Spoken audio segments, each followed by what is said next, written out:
السلام علیکم ورحمۃ اللہ وبرکاتہ۔ وقت کا لغوی معنی ٹھہرنا، رکنا اور قیام کرنا ہے۔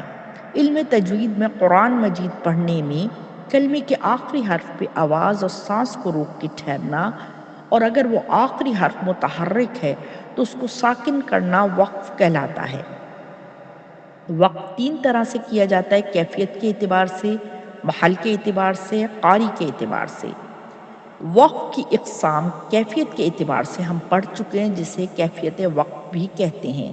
آج ہم وقف کی قسم محل کے اعتبار سے کے بارے میں جانیں گے، جسے محل وقف بھی کہتے ہیں۔ محل مقام، ٹھکانہ اور ٹھہرنے کی جگہ کو کہتے ہیں۔ محل وقف یعنی یہ جاننا کہ کس جگہ وقف کرنا چاہیے اور کس جگہ نہیں کرنا چاہیے۔ یاد رہے کہ محل وقف کی اقسام کو سمجھنے کے لیے قرآن مجید کے ترجمے کا معلوم ہونا بھی ضروری ہے، یعنی قرآن مجید کی ٹرانسلیشن آتی ہو۔ محل وقف کی 4 اقسام ہیں: نمبر 1 تام، نمبر 2 کافی، نمبر 3 حسن اور نمبر 4 قبیح۔ سب سے پہلے ہم قسم تام کو جاننے کی طرف بڑھتے ہیں۔ تام ایسی جگہ پہ وقف کرنا جہاں ما قبل کا ما بعد سے لفظی اور معنوی تعلق نہ ہو۔ حرف سے پہلے آنے والے حرف کو ما قبل اور حرف کے بعد آنے والے حرف کو ما بعد کہتے ہیں، جیسے اولئک هم المفلحون۔ اس میں ہم کا ما قبل اولئک اور ما بعد المفلحون ہے۔ لفظی تعلق سے مراد عبارت کا تعلق ہے اور معنوی تعلق سے مراد ترجمہ یعنی ٹرانسلیشن کا تعلق ہے۔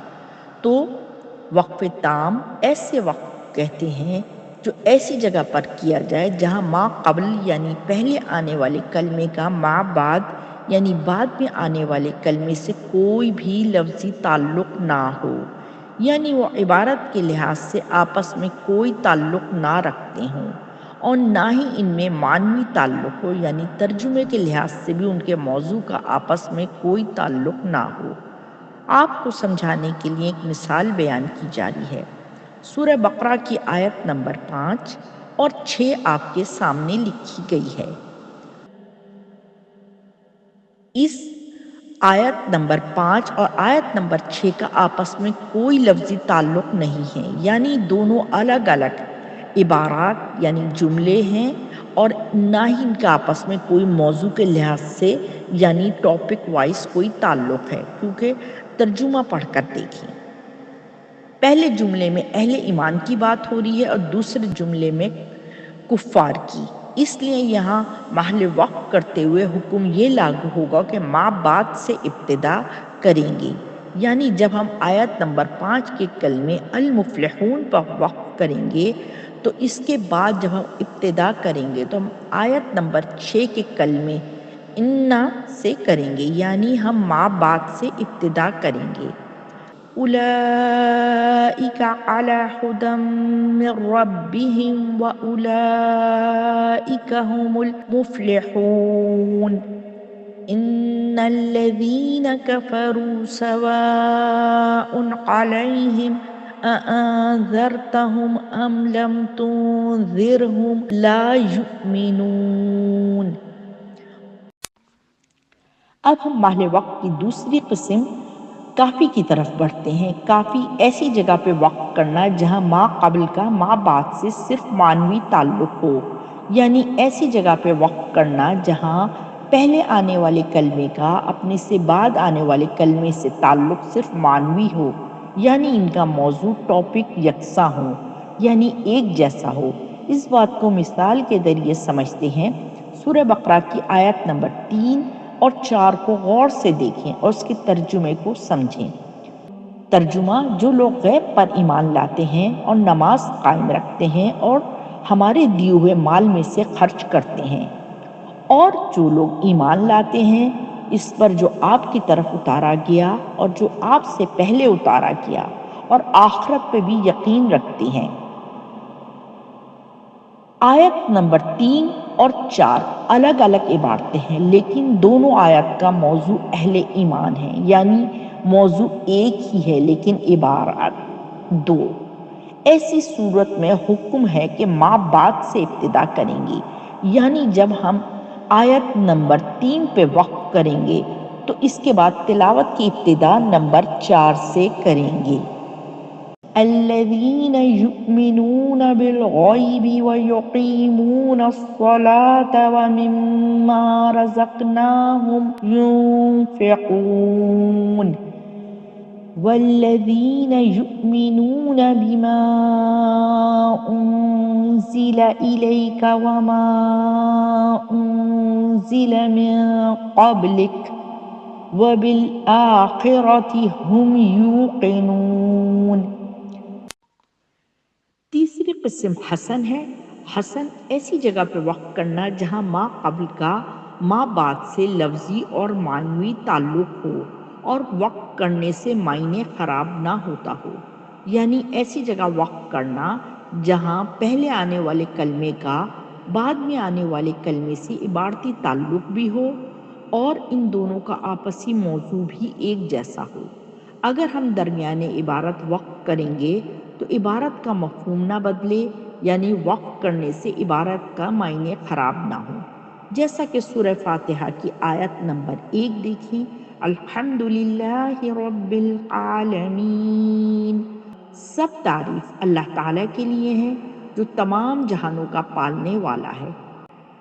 اس آیت الحمدللہ رب العالمین میں الحمدللہ اور رب العالمین دونوں کا تعلق ایک ہی عبارت سے ہے، یعنی دونوں ایک ہی جملے میں آ رہے ہیں اور دونوں کا موضوع بھی ایک جیسا ہی ہے۔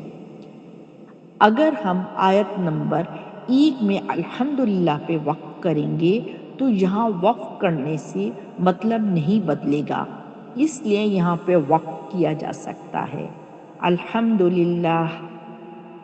لیکن جب ہم تلاوت کی ابتدا دوبارہ کریں گے تو یہاں پہ حکم لاگو ہوگا کہ ما قبل کا سے اعادہ کیا جائے، جیسے الحمدللہ پہ وقف کرنے کے بعد ہم دوبارہ تلاوت کی ابتدا ایسے کریں گے کہ الحمدللہ رب العالمین۔ نیز اگر آیت کے اختتام پر وقف کریں گے جیسے الحمدللہ رب العالمین تو ما بعد سے ابتدا کریں گے، الحمدللہ رب العالمین الرحمن الرحیم۔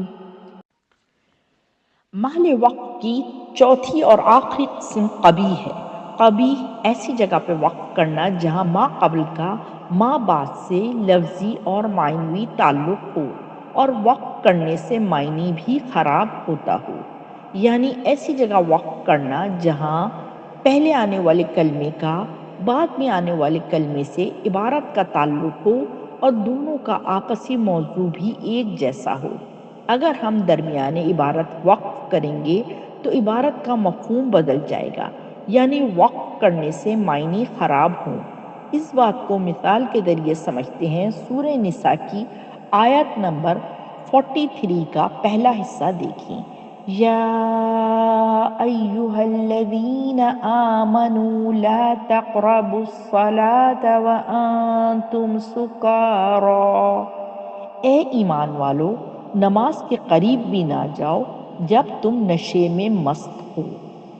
یہاں اس عبارت کا آپسی موضوع ایک جیسا ہے۔ یہ آیت ابتدائے اسلام کے دور میں نازل ہوئی۔ اس وقت شراب حرام نہیں ہوئی تھی، بعد میں شراب مسلمانوں پہ حرام قرار دے دی گئی، اس لیے اب اس آیت کا حکم ختم ہو چکا ہے اور تلاوت باقی ہے۔ اس لیے اس آیت میں مسلمانوں پہ کنڈیشن لگائی گئی ہے کہ اگر شراب پیے تو نماز نہیں پڑھنی۔ لیکن اگر ہم اس آیت میں الصلاۃ پر وقف کریں گے تو آیت کا مطلب بدل جائے گا، کیونکہ ہم پڑھیں گے یا ایہا الذین آمنوا لا تقربوا الصلاۃ، اے ایمان والو نماز کے قریب بھی نہ جاؤ۔ ایسا حکم آیت میں کنڈیشن کے ساتھ دیا گیا ہے، عام حکم نہیں ہے، اس لیے ایسے مقام پہ وقف کرنا ناجائز ہے۔ اس صورت میں حکم ہے کہ یہ ناجائز ہے، صرف اضطراری حالت میں جائز ہے، لیکن اس صورت میں بھی ما قبل سے اعادہ کرنا ضروری ہے۔ اضطراری حالت ایسی حالت کو کہتے ہیں جہاں انسان مجبور ہو، اچانک سے کھانسی آ جائے یا سانس برقرار رکھنا ممکن نہ ہو۔ ایسی حالت میں تلاوت کی ابتدا آیت کے شروع سے کریں گے، یعنی اگر ہم رکیں گے تو پڑھیں گے یا ایہا الذین آمنوا لا تقربوا الصلاة وانتم سکارا،